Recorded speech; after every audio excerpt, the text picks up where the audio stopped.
Let's talk about terminations. I'm a husband. I'm a father. I'm a son. I'm a brother. I'm also a corporate trainer. I can't show you how to do the first four because I'm still learning, but that fifth one, I got you.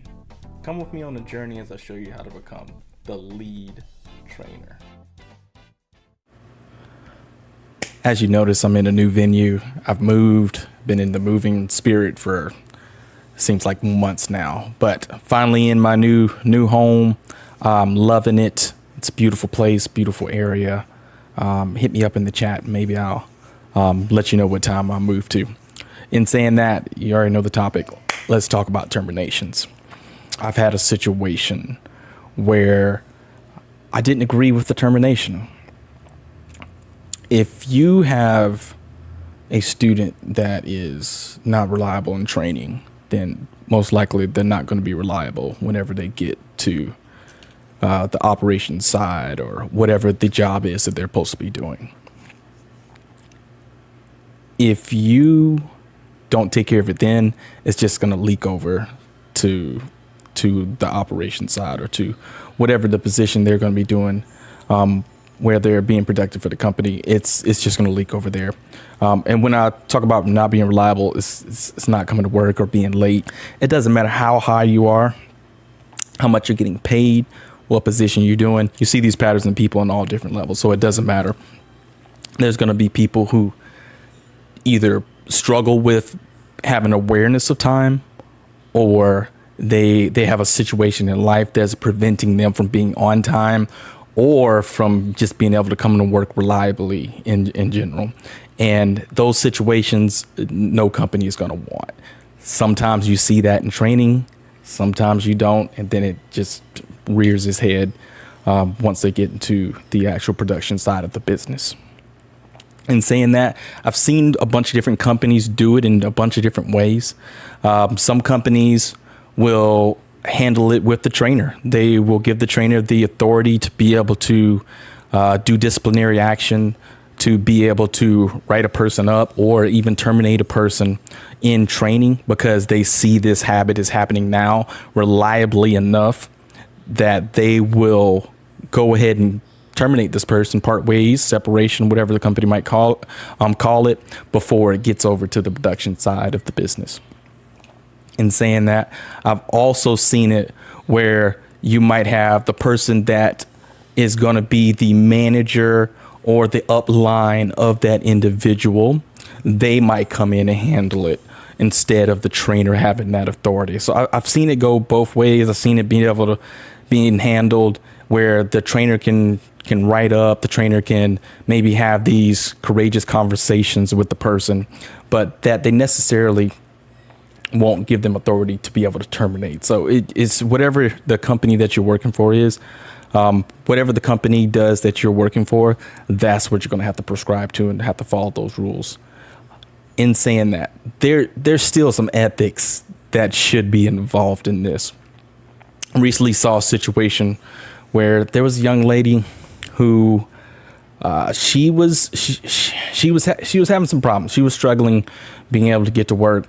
And I knew what her situation was, and it had to do with family issues and childcare. I understand, and it's sad in those situations. I wish we had a structure that was better for this individual to be able to resolve their issues.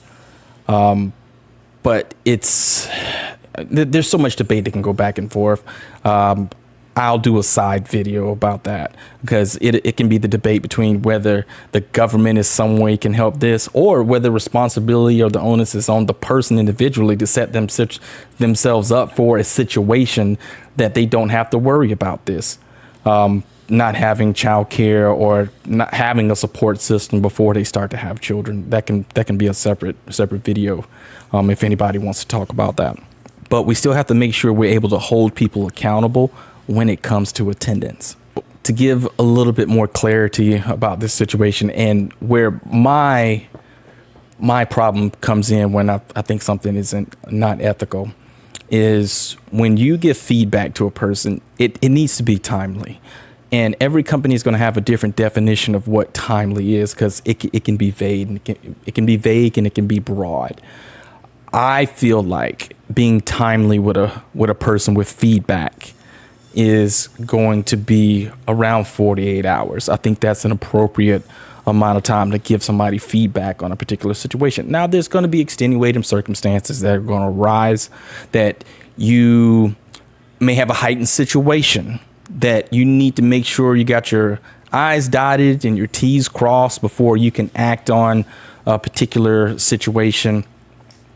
Or you may have a situation where a person goes out on leave, or you might have a situation where the person who has knowledge of whatever the act that happened or the situation that is going on is not available at the time. There's going to be extenuating circumstances sometimes. What you've got to keep in mind is you want to be timely with your feedback, and that also comes with termination. Because when you terminate somebody, you should give them the reason why you're terminating them. Most of the time, you don't just instantly terminate somebody. There's usually buildup. There's usually warnings. There's usually write-ups to get to these termination situations or these separation situations. And you've got to be timely with it. If a situation arises where you've determined that it's time to terminate somebody, and it's for attendance, I'm going to use specifically this type of situation. The person has reached the amount of time, or they have done the thing that's going to require them to get terminated for attendance, whether they've missed a certain amount of days, they've been late enough, or they miss a cumulative amount of hours to be able to be terminated. If you have a situation for some reason that you don't terminate them, let's say 4 days after they have done that most recent incident,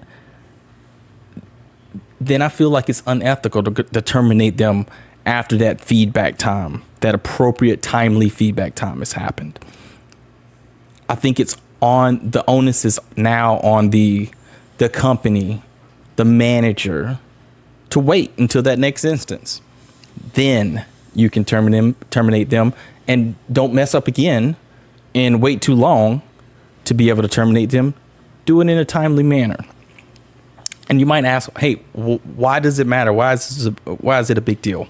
I'm going to give you a situation. Let's say this person knows that they have done the thing. They have missed the amount of time. They have been late enough.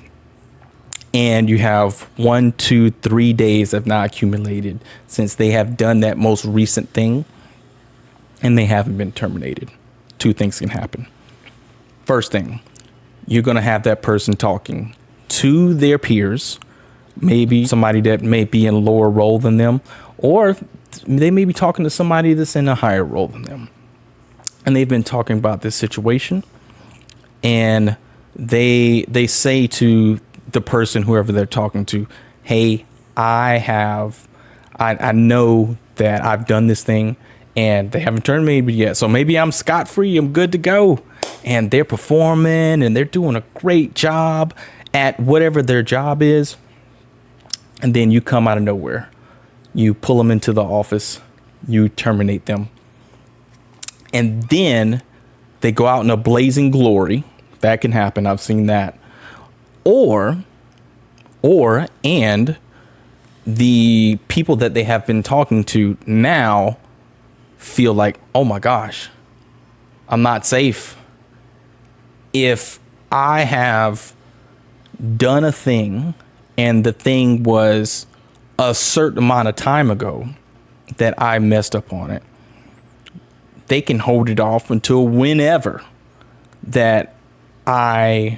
they can hold it off until whenever it's convenient for them to terminate me. So I could be here a month into the job after I've done this thing and I feel secure in my job, and now I get terminated because of this thing that happened a month ago.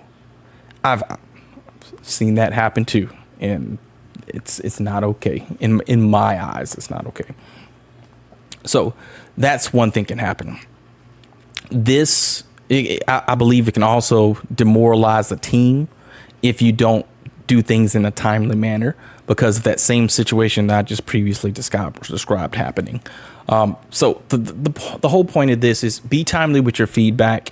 Termination, you should be giving feedback. You shouldn't just be terminating somebody without giving them feedback. There can be legal things that go along with that, and we can do a separate video about that if anybody wants to talk more in depth about that. Maybe I can partner up with some of our HR specialists here on the site. In saying that, be timely with your feedback. Be timely with your terminations if you're going to terminate somebody. If you have that authority, or if you directly control a person getting terminated or getting written up or having the courageous conversation. I've seen some companies that do they call it a written warning or maybe a written verbal. Be timely with your terminations. It can demoralize a team, and we don't want that. We don't want that. The point of training is to be a positive, engaging environment so that a team can learn and be able to apply what they've learned in the production side of the business, whatever that production or that product you're providing. And if you see these bad habits, then you could lose part of your training team. That looks bad on you. A bad culture, belief amongst your trainees, and you don't want that to happen either. So give proper, be timely on your feedback. It's the professional thing to do, and that's what this channel is all about, being professional. All right, thanks everybody for watching. I appreciate it. This video went a little longer than I planned on, but hey, it happens sometimes. Reach out to me for any topics that you want to cover, theleadtrainer@gmail.com, and I'll be able to look in those and research those topics, get them back to you. Maybe we can have a conversation. I'm looking to start doing some live chats as well, to be doing some live streaming. That'd be something that I could possibly do. But let's get some subscribers built up. Then we can start building on this thing, and maybe we can build some kind of community that we can all kind of lean on each other and be able to reference each other. All right, thanks guys. Have a good day.